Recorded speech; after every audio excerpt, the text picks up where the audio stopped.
राजकीय विधि महाविद्यालय बूंदी में आप सभी का स्वागत है। आज हम औद्योगिक नियोजन स्थायी आदेश अधिनियम 1946 the industrial employment standing orders act 1946 के विषय में पढ़ेंगे।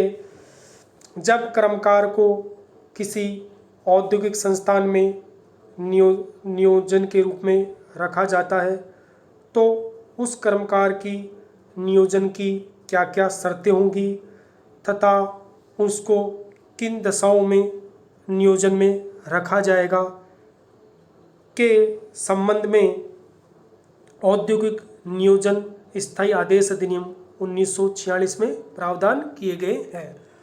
किसी कर्मकार को किसी औद्योगिक संस्थान में उसको नियोजित किया जाता है तो उसके नियोजन की क्या क्या शर्तें होंगी तथा उसको किन दशाओं में नियोजित रखा जाएगा तथा उसको कितनी छुट्टियां मिलेगी, कितनी मजदूरी का भुगतान किया जाएगा, मजदूरी का भुगतान किस दर से किया जाएगा इत्यादि के संबंध में प्रावधान औद्योगिक नियोजन स्थायी आदेश अधिनियम 1946 में किए गए हैं। जब कर्मकार को औद्योगिक संस्थान में नियोजन के रूप में रखा जाता है तब कर्मकार का ये एक विधिक अधिकार है कि वह नियोजन की उन शर्तों तथा दशाओं को जाने जिनके अधीन उसे नियोजन में रखा गया है। तो कर्मकार का ये एक विधिक अधिकार है कि जिस भी औद्योगिक संस्थान में उसको नियोजित किया गया है तो उसके नियोजन की क्या क्या शर्तें होंगी तथा उसको किन दशाओं में रखा जाएगा के संबंध में जानने को उसका एक विधिक अधिकार है। इस अधिनियम के अंतर्गत केंद्र सरकार ने ऐसे आदर्श स्थायी आदेश बनाए हैं। तो इस अधिनियम के तहत केंद्र सरकार ने ऐसे आदर्श स्थायी आदेश बनाए हैं जिनकी अनुपालना उन औद्योगिक संस्थान को करनी होगी जिनमें 100 अथवा इससे अधिक श्रमिक कार्य करते हैं। तो इस अधिनियम में केंद्र सरकार ने ऐसे स्थायी आदेश बनाए जिनकी अनुपालना हर उस औद्योगिक संस्थान को करनी होगी जिसमें 100 अथवा उससे अधिक श्रमिक कार्यरत हैं। अधिनियम में यह उल्लेखित किया गया है कि अधिनियम को लागू होने के उस अधिनियम के लागू होने के 6 माह के भीतर नियोजक को प्रमाणकर्ता अधिकारी के समक्ष निम्न विषयों से संबंधित स्थायी आदेश प्रस्तुत करने होंगे। तो सभी औद्योगिक संस्थान पर इस अधिनियम में यह उल्लेखित किया गया है कि इस अधिनियम को लागू होने के 6 माह के भीतर नियोजक को प्रमाणकर्ता अधिकारी के समक्ष निम्न विषयों के संबंध में स्थायी आदेश प्रस्तुत करने होंगे। प्रथम, श्रमिकों का वर्गीकरण। नंबर 2, छुट्टियां।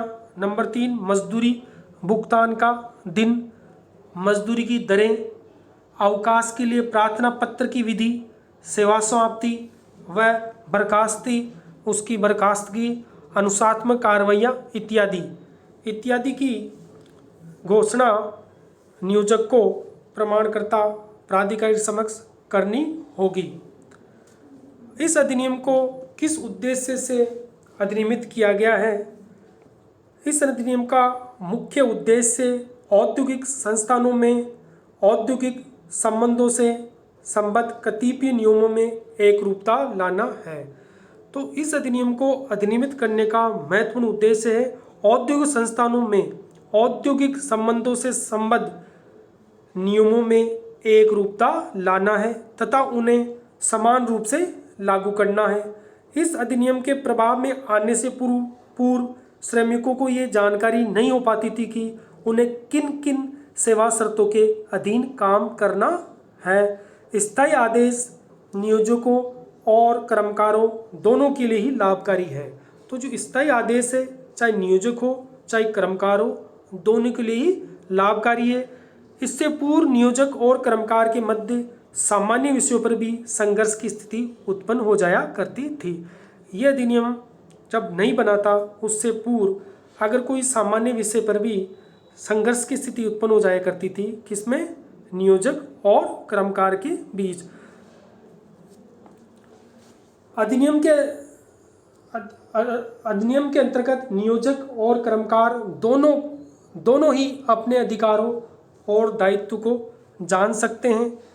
इससे नियोजकों की स्वेच्छाचारी प्रवृत्ति, मनमानीपूर्ण कार्य प्रणाली तथा उनके विशेषाधिकार पर प्रतिबंध लगेगा।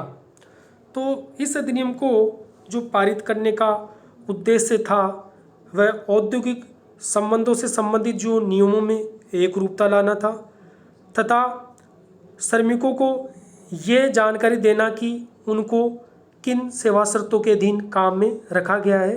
ये इस अधिनियम का महत्वपूर्ण उद्देश्य है।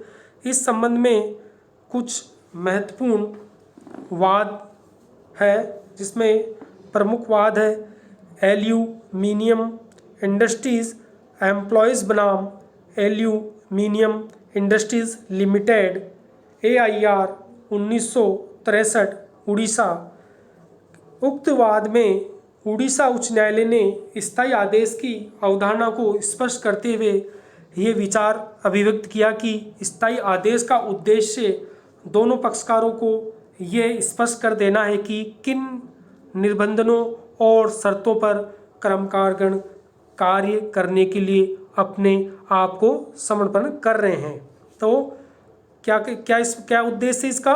दोनों पक्षकारों को ये स्पष्ट कर देना है कि किन निर्बंधों और शर्तों पर कर्मकारगण कार्य करने के लिए अपने आप को समर्पण कर रहे हैं और किन शर्तों पर नियोजक उन्हें कार्यों में नियोजित करना चाहता है और किन शर्तों पर नियोजक श्रमिक को कार्यों में नियोजित करना चाहता है। उच्चतम न्यायालय ने अपने एक महत्वपूर्ण विनिश्चय DK यादव बनाम JS उद्योग लिमिटेड 1993 SSC के महत्वपूर्ण वाद में ये अवधारित किया कि प्रमाणित स्थायी आदेशों को विधि का बल प्राप्त है।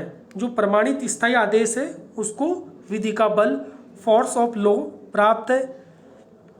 वे अपने में संविधान के अनुच्छेद 14 एवं 21 तथा नैसर्गिक न्याय के सिद्धांतों को आकर्षित एवं अंतर्निहित करते हैं। इस प्रकार जब कभी स्थायी आदेशों के अधीन किसी कर्मकार की सेवा को समाप्त किया जाता है तो उक्त सिद्धांतों की अनुपालना की जानी आवश्यक है। यदि किसी कर्मकार को स्थायी आदेशों के अधीन उसकी सेवा समाप्त की जाती है तो आर्टिकल 14 और आर्टिकल 21 के प्रावधानों की अनुपालना किया जाना आवश्यक है। यदि अनुच्छेद 14 और अनुच्छेद 21 में जो प्रावधान दिए गए हैं उनकी अनुपालना किए बिना ही कर्मकार की सेवा समाप्त की जाती है तो वह सेवा समाप्ति का आदेश विधि विरुद्ध आदेश होगा और कर्मकार को ये अधिकार होगा कि वह उच्च न्यायालय या उच्चतम न्यायालय में रिट याचिका फाइल करके जो उसको सेवा समाप्ति का आदेश दिया है उसको चुनौती देके उसको आदेश को बर्खास्त करवा सकता है। औद्योगिक नियोजन अधिनियम 1946 उन सभी औद्योगिक प्रतिष्ठानों पर स्वतः लागू माना जाएगा जहां कर्मकारों की संख्या पिछले वर्ष में कम से कम 100 रही हो। तो उन औद्योगिक प्रतिष्ठानों जिनमें कर्मकारों की संख्या पिछले वर्ष कम से कम कितनी 100 रही हो उस पर औद्योगिक नियोजन स्थायी आदेश अधिनियम 1946 के उपबंध लागू होंगे। जब एक बार उक्त अधिनियम के उपबंध लागू हो जाते हैं उसके पश्चात यदि किसी संस्थान में 100 से कर्मकारों की संख्या 100 से कम हो जाए तो भी इस अधिनियम के प्रावधान उस पर लागू होते रहेंगे। लेकिन समुचित सरकार को शासकीय राजपत्र में 2 माह पूर्व की सूचना देकर अधिसूचना द्वारा इस अधिनियम के उपबंधों को ऐसे औद्योगिक संस्थानों पर भी लागू कर सकती है जिनमें नियोजित कर्मकारों की संख्या 100 से कम है। अगर किसी औद्योगिक संस्थान में कर्मकारों की संख्या 100 से कम है तो उस प्रतिष्ठान में भी समुचित सरकार राजपत्र में अधिसूचना द्वारा उन प्रतिष्ठानों पर भी औद्योगिक नियोजन स्थायी आदेश अधिनियम 1946 के प्रावधान लागू कर सकती है। तो जिन औद्योगिक प्रतिष्ठानों में श्रमिकों की संख्या कम से कम 100 है, उन प्रतिष्ठानों पर औद्योगिक नियोजन स्थायी आदेश अधिनियम 1946 के प्रावधान लागू होंगे। और यदि अगर समुचित सरकार उक्त अधिनियम के प्रावधानों को उन औद्योगिक प्रतिष्ठानों पर भी लागू कर सकती हैं जिनमें श्रमिकों की संख्या 100 से कम हो। औद्योगिक नियोजन स्थायी आदेश अधिनियम 1946 का प्रवर्तन, application of industrial employment standing orders act 1946। तो इस अधिनियम के जो विभिन्न उपबंध हैं वह निम्न प्रकृति के समस्त औद्योगिक संस्थानों पर लागू होंगे।